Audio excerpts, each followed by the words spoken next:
ဒီတခါဟိုဟာကျွန်တော်လေဒီ DALI BMS ကိုပဲဟို Bluetooth version နဲ့လာအယောင်လေးရှိတယ်ဗျကျွန်တော်အဲ့ဒါလေးတစ်ခုတော့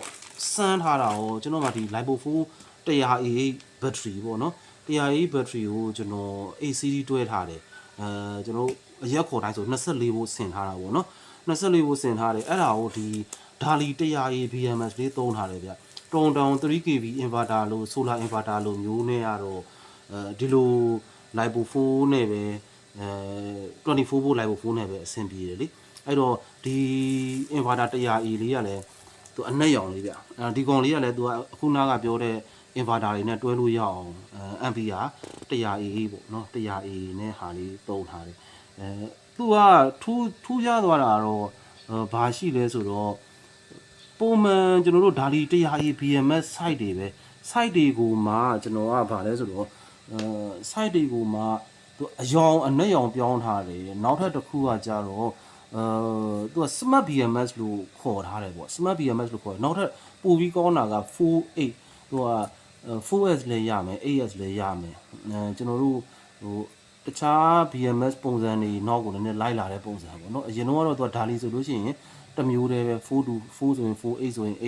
အဲ့လိုသုံးမယ်ပေါ့16ဆိုရင်16ပေါ့နော်အဲ့လိုသုံးရတဲ့ဟာမျိုးပေါ့နောက်ထပ်သူဘာလေးတွေပို့လာအောင် smart BMS ဖြစ်တော့ကြတော့နော်သူ့ဒီမှာသူက app ပေါ့ဟိုဟာဖုန်းမှာ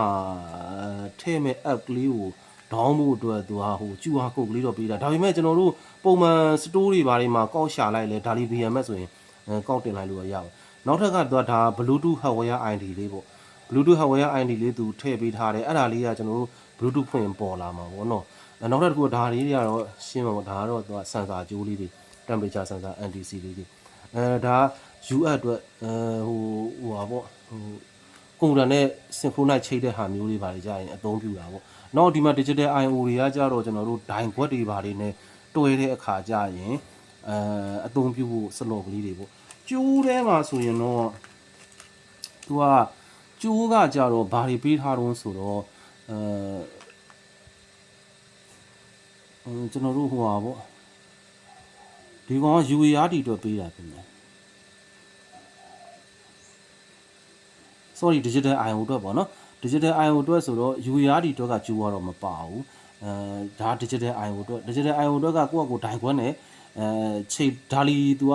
BMS အတွက်သူ့ရဲ့ဟို display တွေထွက်တယ်လေသူ့ရဲ့ display နဲ့တွဲဖို့အတွက်ပေးထားတာမျိုးပေါ့နော်အဲ့ဒါပါမယ်နောက်ဒီဟိုဟာပေါ့ 4CD AC အတွက်ကကျွန်တော်အပေါင်းကြိုးလေးတက်တက်ပေါ့ 4CD ဆိုလို့ရှိရင်တော့ကျွန်တော်တို့ဒီကောင်ကျိုးကတော့ကျွန်တော်က AS ကြိုးပဲပါတယ် AS ကြိုးပဲပါတယ်အဲ့ဒါကိုမှ AS ကြိုးကိုမှကျွန်တော် 4C ဆိုရင်တဝက်တွဲမှာပေါ့အနက်ကနေစတွဲတဝက်တွဲပြီးတော့သူအပေါင်းလိုင်းအတွက်ကတော့အပေါင်းလိုင်းကိုရောက်ပြီဆိုရင်ဒီအပေါင်းလိုင်းကိုပို့ပြီးတော့ဒီမှာ B အပေါင်းထည့်ရတဲ့ဟာသက်သက်ပါတယ်နောက်ထပ်တစ်ခုဒီမှာလည်းပင်ရ6ပင်ဆိုတော့ B အပေါင်းထိပါတယ်အဲ့တော့ဒီမှာ 4C ဆိုလို့ရှိရင်လည်း0 1 2 3 4အဲ့ဒီထိတွဲရမယ်တွဲပြီးသွားရင်4ကိုနောက်ထပ်တစ်ကြိုးပွားပြီးတော့ဒီကို B အပေါင်းအနေနဲ့လှမ်းထည့်ပေးတယ်အပေါင်းဆိုင်းဝင်ပေးတဲ့သဘောမျိုးပေါ့ဒီမှာသူကအပေါင်း signal က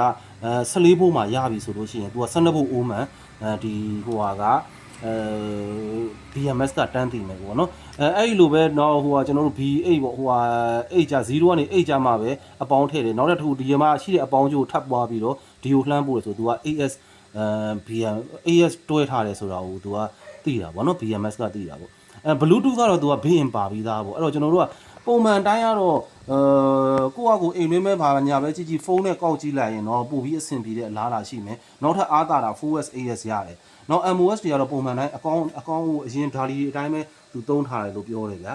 နော်အဲ့ဒီတော့ကျွန်တော်တို့ဒီ Bluetooth setting လေးချိတ်တာလေးပဲတစ်ချက်ကြည့်လိုက်နော်ဒါဆိုသူ့ရဲ့ပါတဲ့ကြိုးလေးတွေကျွန်တော်တို့ရလောက်ပြီထင်တယ်နော်ဒါက signal ကြိုးတွေနောက်အပေါင်းကြိုးပြီးလို့ရှိရင်ကျွန်တော်တို့ဟိုလုတ်အတွက်ကကျွန်တော်တို့ပါဝါအကြီးကြိုးနှစ်ကြိုးဒါ1ဆက်စာအပေးစီးပဲပေါ့နော်ဟုတ်ကဲ့ရပြီအဲ့တော့ကျွန်တော်တို့ဒီ setting လေးကိုစပြီးတော့လုပ်ကြည့်အောင်နော် setting ကျွန်တော်အောက်မှာကျွန်တော် BMS တွဲထားပြီးသားသူ့ရဲ့ hardware ID လေးလည်းဒီမှာတစ်ခါလဲပါပြီးသားဒီ hardware ID ကျွန်တော်တို့အတူကောင်ပဲဖတ်လိုက်မယ် 72C ပေါ့ 72C နဲ့ပဲစပြီးမှတ်ထားလိုက်မယ်နော်ဟုတ်ပြီရပြီအဲ့တော့ AS ကလည်းကျွန်တော်တွဲထားပြီးသားအနောက်မှာကျွန်တော် balancer ဆင်ထားတယ်ဒီမှာသူက sorry သူက balancer မပါအောင်เนาะ balance မပါဘူးဗျ balance မပါအောင် bluetooth နဲ့ကြည့်လို့ရတာ only ပဲเนาะ အဲ့တော့ဘေလန်စာကျွန်တော်သက်ဆင်ထားတယ်ဒါ Live 4 100A ကိုကျွန်တော် AC တွဲထားတယ်ပေါ့နော်ဟုတ်ပြီအဲ့တော့ကျွန်တော်တို့ပထမဆုံး Bluetooth ချိတ်လို့ရသလားပဲကျွန်တော်အရင်ချိတ်ကြည့်ရအောင်နော်အဲ့တော့ကျွန်တော် setting ထဲက Bluetooth ထဲမှာကျွန်တော် Bluetooth အရင် on လိုက်မယ် Bluetooth အရင် on တော့သူကအရင်ဆုံးသူ session လုပ်နေတယ်ပေါ့ Bluetooth ဟိုဟာမှုတ်ကနေရှာနေတာ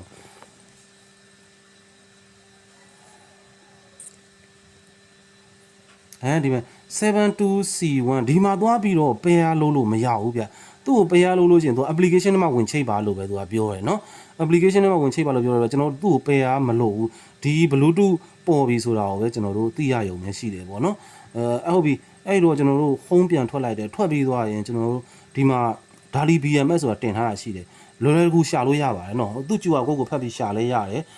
Play Store မှာသွား download လဲရတယ်နော် App Store တွေမှာ download လို့ရတယ်ပေါ့နော်Okay ကျွန်တော်အဲ့ DALI BMS ထဲကိုဝင်လိုက်မယ်အဲ့ Bluetooth ပုံလေးပေါ့ BMS device ပေါ့တခြား device တွေလည်းမျိုးစုံရှိမှာပဲเนาะအဲ့တော့ကျွန်တော် Bluetooth device ထဲဝင်လိုက်တယ်ကျွန်တော် single unit အောက်မှာဒီကောင်လေး signal အပြည့်နဲ့ပုံနဲ့ 72C ပေါ့เนาะနောက်ကခဏလေးထားလိုက်အဲ့တော့ကျွန်တော်သူ့ထဲကိုဝင်လိုက်မယ် Okay အတွင်းထဲဝင်သွားပြီเนาะဒါဆိုရင်ကျွန်တော်ဒီ battery ရဲ့စနစ်အကုန်လုံးကြည့်လို့ရတယ်လက်ရှိကကျွန်တော်မနေ့ကအားသွင်းထားတာပဲနဲ့ဆိုလို့ရှိရင် 81A လောက်ထိအားဝင်သွားပြီပေါ့နော်လုံးလုံးစင်အားမသွင်းတဲ့တော့ကားရန်က0ပြနေတယ်နော်ကားရန်က0ပြနေတယ်battery ရဲ့ type က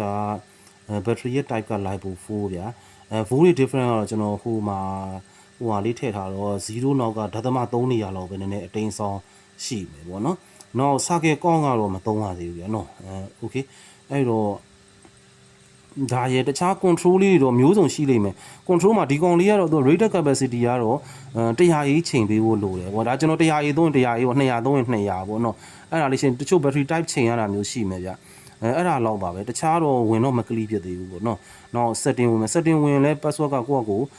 password ထည့်ပေါ့ထည့်ရင်တော့အဆင်ပြေပါ1 2 3 4 5 6 okayဒါဆိုရင်ဒါ setting ထဲမှာကိုကြိုက်တယ်လို့ဝင်ပြီးတော့ကြည့်လို့ရပါတယ်နော် okay အဲ့ဒါပြီးရင်ကျွန်တော်တို့ home ကိုပြန်သွားလိုက်မယ်နော် home ကိုပြန်သွားလိုက်မယ်အဲ့တော့ကျွန်တော်အားသွင်းအဝင်ထွက်ကလေးစမ်းအောင်ဒီမှာ battery ကသူက AC တွဲထားတာမျိုးတွေပြထားတယ်ပြထားတော့အနည်းဆုံးနဲ့အများဆုံးဘယ်လောက်ရှိသလဲဆိုတာကွာခြားချက်ကလေးတွေလည်းကျွန်တော်ဒီမှာကြည့်လို့ရတယ်ဟိုဟာပေါ့ဟို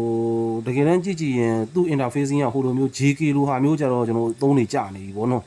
ဒါအသစ်ပုံစံလာတာပေါ့โอเคအဲ့တော့ကျွန်တော်တို့ဒီကောင်ကိုအားသွင်းအားထုတ်တာနဲ့ဒီမှာအပြောင်းလဲရှိသလားလေးစမ်းအောင်เนาะစမ်းမယ်ဆိုတော့ကျွန်တော်ဒီမှာ charger ကဒါကသူက29.25 charger ကြ29.25 charger သူက Lipo 4အတွက်လာတာ Lipo 4 charger SGD brand เนาะ5 charger ကိုဒီဥစ္စာအတွက်ဟို AC အတွက်အားသွင်းဖို့လို့power ဖွင့်လိုက်မယ်เนาะ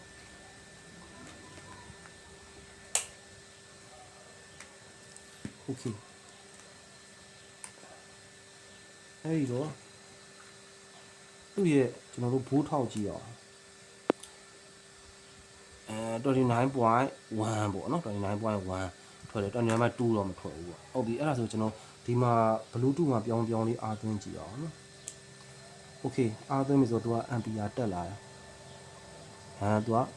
5.2 ampere နဲ့အားသွင်းနေတယ်ပေါ့နော်ဒါလေးမြင်ပါပါနော်5.2 ampere နဲ့အားသွင်းနေတယ်အဲ့တော့ကျွန်တော်ခလုတ်ပိတ်ကြည့်မယ်နော်ဒါ charger ပိတ်လိုက်ပြီ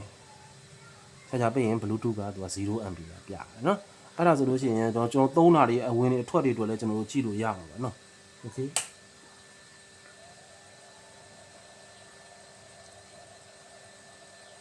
5.2 ampere အဲ့တော့အဲ့ ampere မှန်လားကျွန်တော်ကလန့်နဲ့ထောက်ကြည့်ရအောင်နော်